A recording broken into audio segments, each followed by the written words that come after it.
Fiebre reumática. La fiebre reumática es una enfermedad inflamatoria que es multisistémica, secundaria a una reacción autoinmunitaria debido a una infección por estreptococo beta hemolítico del grupo A. La fiebre reumática es consecuencia exclusiva de la infección de las vías aéreas superiores por este microorganismo. Dentro de los antecedentes históricos, recordemos que William Charles Wells en 1812 ya indica una asociación entre fiebre reumática, carditis y también describió la presencia de nódulos subcutáneos. Fowler, por su parte, en 1904 señala una asociación entre faringitis y fiebre reumática. Y Rebecca Lancefield, en 1906, introduce la clasificación de los grupos de los estreptococo beta hemolíticos. En cuanto a la definición y etiología, todos los estudios coinciden en la relación entre la faringitis estreptocócica y la fiebre reumática. La infección debe ser faríngea para que se inicie el proceso reumático. Las infecciones cutáneas estreptocócicas no van a dar fiebre reumática y no todas las cepas de estreptococo beta hemolítico del grupo A causan enfermedad, ya que, por ejemplo, los estreptococos del grupo C y G sí pueden producir faringoamigdalitis y provocar una respuesta inmune, pero no desencadenan fiebre reumática. Se admite que tras una infección faríngea estreptocócica se liberan componentes del germen que son parecidos a los tejidos humanos, iniciándose así un proceso autoinmune que va a afectar el corazón, el sistema nervioso, las articulaciones. En cuanto a la fisiopatología, se ha propuesto que la culminación de la fiebre reumática se debe principalmente a 3 factores. Depende del agente, depende del huésped y del ambiente. Se ha observado que hay una reacción cruzada entre anticuerpos que se dirigen contra el N-acetil-beta-D-glucosamina, que es el epítopo principal de estreptococo beta hemolítico, a la laminina y la membrana laminar basal del endotelio vascular. Lo que pasa después es que los linfocitos T reaccionan de forma cruzada con la proteína M del estreptococo y la miosina cardíaca. La reacción cruzada se cree que es generada por mímica molecular, en cual todo o una parte del antígeno extraño se asemeja a nivel molecular al tejido del huésped. Adicionalmente, se generan autoanticuerpos contra colágeno, que se debe a la liberación del mismo, de las válvulas dañadas y a su posterior exposición al sistema inmune. Hay otra teoría que es la teoría de los 2 golpes, que propone que el ataque inicial al endotelio valvular se facilita posteriormente la entrada de linfocitos TCD4 y esto provoca la inflamación dirigida por células T. Luego se forman nódulos granulomatosos o como los conocemos la mayoría de los cuerpos de Askov, que están compuestos por un área de necrosis central, que están rodeadas por un anillo de histiocitos, que son las células de Anichkov. Y pues también se ha observado una predisposición genética para contraer fiebre reumática. Y se debe recordar que el riesgo de contraer fiebre reumática posterior a una infección por este microorganismo es 5 veces mayor en un individuo con antecedentes heredofamiliares. Pasemos a desglosar los síntomas que presenta un paciente. Recordemos que el periodo de latencia de la fiebre reumática tiende a promediar alrededor de 3 semanas después de la infección por el estreptococo. La infección primaria por el estreptococo tiende a pasar clínicamente desapercibida en una gran mayoría de los pacientes. Continuemos. La fiebre, aunque común, puede estar ausente o puede ser de bajo grado. Es necesario considerar que las presentaciones pueden variar dependiendo de las circunstancias y de la población en cuestión. Yendo hacia la artritis, junto con la fiebre, son las manifestaciones más frecuentes. La artritis se llega a presentar en un 50-75%, hay otras literaturas que indican de un 30 a un 65%. La artritis es poliarticular, es migratoria, es asimétrica y presenta predilección por los miembros inferiores y articulaciones grandes, que en orden de frecuencia será rodillas, tobillos, cadera, antes de manifestarse en miembros superiores. Sí se ha descrito la monoartritis aséptica, considerándose un criterio mayor en países con alta incidencia. El tipo de dolor que provoca es intenso, dura 3 semanas, siendo más álgido durante la primera semana y presentando una rápida respuesta a la administración de antiinflamatorios. El hecho que no responda a los mismos después de 48 horas de tratamiento debe hacernos dudar acerca del diagnóstico de fiebre reumática. No obstante, se debe limitar el uso de estos cuando se sospecha de fiebre reumática, ya que si se utiliza en las fases iniciales de la evolución natural, es decir, antes que aparezca la fiebre o la poliartritis migratoria, dificulta el diagnóstico. En cuanto a la poliartralgia, pues se puede considerar como un diagnóstico mayor en lugares de alta incidencia, solo luego de excluir otras causas probables. Carditis. La incidencia de carditis es más en niños pequeños, menores de 3 años, y tiende a reducirse según avanza la edad del paciente. Los signos y síntomas de la misma dependen de las estructuras cardíacas que resultan afectadas, ya sea el endocardio, el pericardio o el miocardio. Por ejemplo, un murmullo de novo podría ser indicativo de endocarditis, frote pericárdico de pericarditis, insuficiencia cardíaca o cardiomegalia asociada a una miocarditis. Actualmente, los cambios sugestivos de valvulitis aórtica o mitral en la ecocardiografía son considerados como criterio mayor en el diagnóstico. La válvula mitral es la que con más frecuencia resulta afectada, y en menor proporción la válvula aórtica, seguida por la tricúspide y pulmonar. Antes de que la estenosis sea evidenciable, es más frecuente un periodo de insuficiencia valvular. Recordemos que dentro de los cambios electrocardiográficos en la miocarditis, pues se encuentran los bloqueos atrioventriculares, que generalmente son de primer grado y en su mayoría son asintomáticos. La corea de Sydenham es más común en mujeres, es rara, se presenta de un 10 a 30%. Posee un periodo de latencia más prolongado que la carditis o la artritis, y son movimientos involuntarios que tienden a afectar con mayor frecuencia la cabeza y las extremidades superiores, pudiendo ser tanto generalizados o también pueden presentarse unilaterales. La corea es autolimitada, usualmente tiende a resolverse en las primeras 6 semanas. Pero han visto casos en que puede durar entre 2 semanas e incluso se han descrito casos que llegan a durar hasta 2 años. También deben descartarse otras causas de corea de Sydenham antes de atribuirlas a fiebre reumática. En cuanto a las manifestaciones cutáneas, son raras. Específicamente el eritema marginado presenta una frecuencia del 1 hasta el 7%. Se presentan en brazos, tronco, pero tiende a respetar la cara, y es un rash evanescente, rosado, no pruriginoso, con un borde irregular y con piel de aspecto sano en el centro.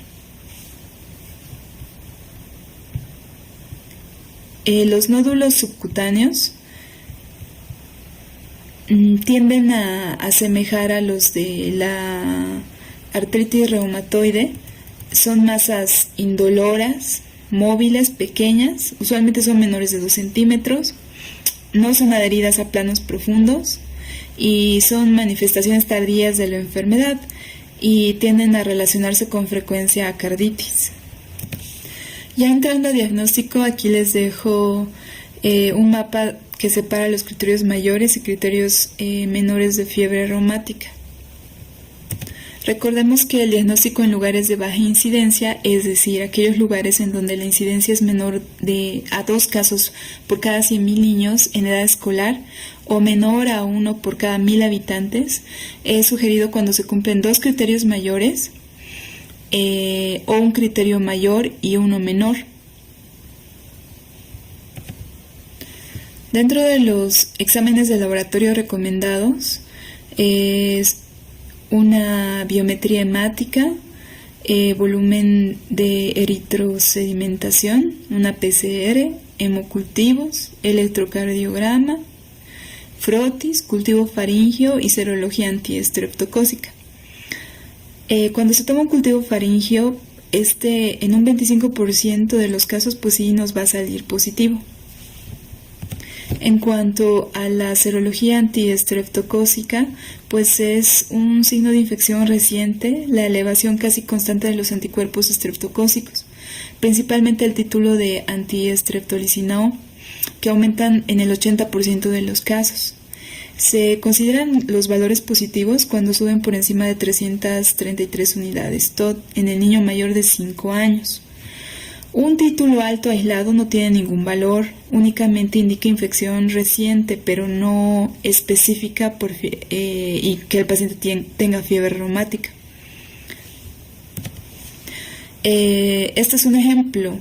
Cuando vemos niños con títulos de antiestreptolicinas altas, pero que no tienen ninguna sintomatología o tienen leves molestias musculoarticulares que no precisan pues tratamiento porque no se trata de fiebre reumática. Se admite que en un 20 a 30% de los pacientes que tienen fiebre reumática tienen anticuerpos antiestreptocócicos normales, entonces es muy importante evaluar al paciente en todo el contexto. En estos casos se usan otros anticuerpos estreptocócicos como la estreptoquinasa, hialuronidasa, la desoxirribonucleasa B.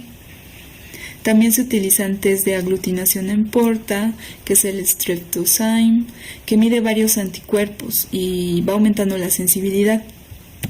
En cuanto a la velocidad de sedimentación globular y a la proteína C reactiva, están elevadas, habitualmente por encima de 50 para la velocidad de sedimentación globular y más de 50 igual para la proteína C reactiva. Dentro de otros exámenes de laboratorio que se deben solicitar, pues está la biometría hemática, donde encontramos leucocitosis. Otros exámenes de laboratorio, pues vemos elevación del complemento y alteraciones en el proteinograma, a predominio de alfa-2 y también de las gamma globulinas. Dentro de los exámenes complementarios que se deben solicitar está la radiografía de tórax, donde se puede ver una importante cardiomegalia. Y dentro de las alteraciones en el electrocardiograma, pues se comprueba un alargamiento del espacio PR, que traduce un enlentecimiento en la conducción atrioventricular. Se debe solicitar un ecocardiograma para observar las lesiones valvulares. Sí debemos considerar otros diagnósticos. Dentro del diagnóstico diferencial de fiebre reumática se debe establecer con una amplia variedad de enfermedades con sintomatología articular y o cardíaca. La evidencia de infección estreptocócica previa puede ayudar a eliminar bastantes posibilidades. Entonces, el diagnóstico diferencial en cuanto a la afectación articular debe hacerse con las colagenosis, principalmente la artritis crónica juvenil, el lupus eritematoso diseminado, con las infecciones articulares, las artritis reactivas, con cuadros generales que cursen con poliartritis, como la hepatitis viral o como una reacción a la vacuna de la rubiola, así como con la enfermedad de Lyme, que se asocia a manifestaciones articulares y cardíacas. Desde el punto de vista cardíaco, el diagnóstico debe hacerse con la endocarditis infecciosa, las cardiopatías congénitas, también las miocardiopatías víricas. También debe hacerse el diagnóstico diferencial con síndromes coreicos de causa no reumática. Tratamiento. El tratamiento de elección frente al estreptococo continúa siendo la penicilina.